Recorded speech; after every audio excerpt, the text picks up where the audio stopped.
Have your seconder, and let's see how we move thereafter. Thank you, Honorable Speaker. Honorable Speaker, before I move the bill on the division of revenue, I want first of all to thank the House for the adoption of the BPS 2026, which has just occurred. Honorable Speaker, the adoption of the BPS now paves the way for consideration of the division of revenue bill. And Honorable Speaker, division of revenue bill, essentially the main purpose of the bill is to share nationally raised resources between national government and the county government. And Honorable Speaker, the formula for sharing is based on the most recent audited accounts. Honorable Atandi, I prefer that you have no preamble to moving the bill. Okay. Just move the bill. Okay, thank you. So, Honorable Speaker, I would like just to make a few remarks before I move the bill. That's what I'm discouraging you from doing. Okay. You can make those few remarks within the context of moving the bill. Okay. Honorable Speaker, I beg to move that the Division of Revenue Bill 2026 I beg to move that the Division of Revenue Bill, National Assembly Bill number 2 of 2026 be now read a second time. Thank you. Honorable Speaker, I beg to move that the Division of Revenue Bill, National Assembly Bill number 2 be now read a second time. Thank you.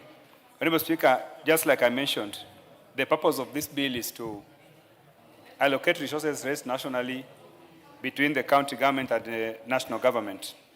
Honorable Speaker, having now adopted, the House having adopted the BPS 2026, now it is the turn of the House to consider this bill. Honorable Speaker, this bill, Division Revenue Bill, is anchored on Article 218, and it has very, very specific timelines.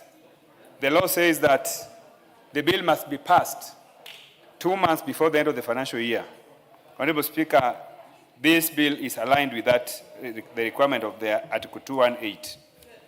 Honorable Speaker, the consideration of this bill must meet the contents of the Article 218, which also outlines that, Honorable Speaker, we must peg it on the most recent audited accounts of revenues.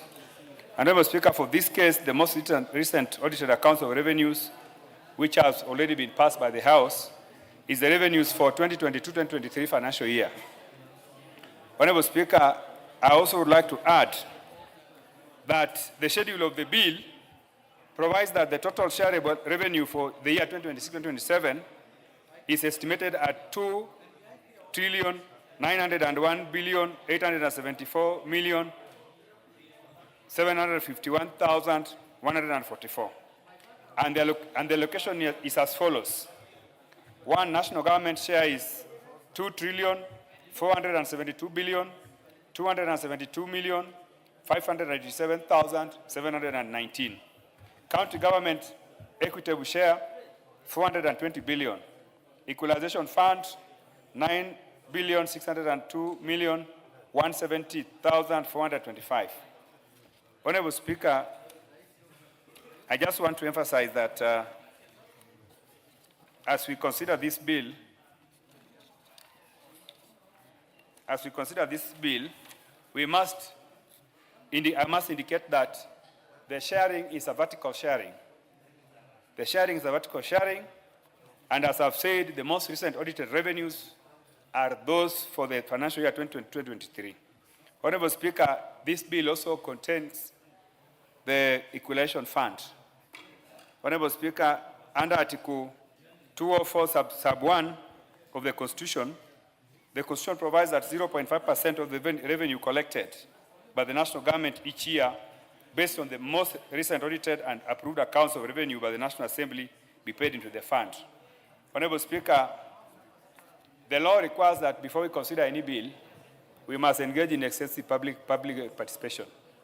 And I would like to report to the House that the Budget and Appropriations Committee did engage in extensive public participation, And we were able to talk to various institutions, including the Council of Governors, the Commission of Revenue Allocation, the Intergovernmental Relations Technical Committee, IGTRC, Intergovernmental Budget and Economic Council, IBEC, and we also spoke to the National Treasury, among other stakeholders, Honorable Speaker. And this report is based on the input that we received from those stakeholders, Honorable Speaker. Honorable Speaker, we received also memorandum from other stakeholders, including the private sector and the civil society. Honorable Speaker, as you rightfully said, that this bill is aligned to the BPS statement which you have just passed. Therefore, I would not like to engage in more further discussions because this bill mirrors what was discussed. And Honorable Speaker, we engaged in extensive discussions when we were going through the BPS last week. So, Honorable Speaker, I don't want to spend more time. I just want to indicate that National Treasury has been meeting the arrears of the Equalization Fund over the years, that we have not been able to factor in all the arrears. So in this bill, there's an allocation of 5.6 billion, which is going to be partial payments of arrears to the Equalization Fund, which now brings the total allocations to the fund at 15.2 billion for the financial year 2026-2027. Honorable Speaker, Article 218, Sub 2 of the Constitution, and Section 191, Sub 5 of the PFM Act require the National Treasury to give reasons for any deviation between their proposal for equitable revenue sharing between the two levels of government and the CRA proposal. Honorable Speaker, CRA had proposed 454 billion as shareable revenue to counties, while National Treasury proposed 420 billion in the bill. Now, the deviation, Honorable Speaker, reasons given for the deviation on revenue sharing include the following: that National Treasury projects the shareable revenue for 2026-2027 at 2.901.9 trillion, whereas CRA has a revenue projection amounting to 2.982 trillion. Honorable Speaker, this is a difference of 80.9 billion. The National Treasury attributed their comparatively modest revenue projection to major economic shocks that are likely to negatively affect forecasted revenue in 2026-2027, whereas CRA projection is based on yearly revenue growth. To equitable share, Honorable Speaker, the National Treasury proposes to allocate 2.472.3 trillion to the national government, 420 billion to county government, and 15.2 billion to Equalization Fund. This is inclusive of 5.6 billion in arrears, whereas CRA proposes allocation of 2.512 trillion to national government and 9.6 billion to the respective institutions. Honorable Speaker, the CRA recommendations are partly informed by high estimated shareable revenue and the inclusion of attendant total resources for remuneration to UHC workers. Honorable Speaker, UHC workers, these are workers that were hired when we had the crisis of COVID crisis. So, Honorable Speaker, their pay is normally factored in the county additional allocations bill. But, Honorable Speaker, the CRA recommends that these resources be moved as part of county share allocations. So, Honorable Speaker, this means that their recommendation is higher than what the National Treasury has proposed, because National Treasury has proposed that the resources be retained under the county government additional allocations bill. Honorable Speaker, as I wind up, I would like to say that, just like we said it when I was considering the BPS, that we are hoping that this financial year, the coming financial year, we are likely to raise more resources because of the reforms that have been recommended for KRA and the resources that have been allocated way above what they have been given in the past.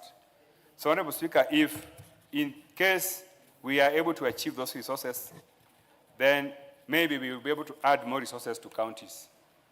But, Honorable Speaker, because of previous cases where we have not been able to meet our revenue projections, I cannot be optimistic at this stage that we are able to allocate counties more resources. Honorable Speaker, of course, there are also other political factors that must be considered when we will be going to the when we'll be going to the division of revenue, when we'll be going to the mediation between the, when we'll be going to the mediation between the Senate and the National Assembly, then the other factors will be considered. I'm listening to my leader, the Honorable Junet Mohammed, and I want to assure him that this is part process of going through the sharing of resources. And there are other more stages that are going to come ahead of us. When we get to those stages, then the allocations to counties most likely will go up. So I want to assure you, Honorable Junet Mohammed, not to worry about my presentation on the floor of the House as far as this bill is concerned. Honorable Speaker, I would like to move and ask the Honorable Makali Mulu to second. Thank you. Who is seconding? Makali Mulu. Makali Mulu. Go ahead, Makali. Yeah, thank you. Thank you, Honorable Speaker. Honorable Speaker, I take this opportunity to second the Division of Revenue Bill 2026, Honorable Speaker. And as my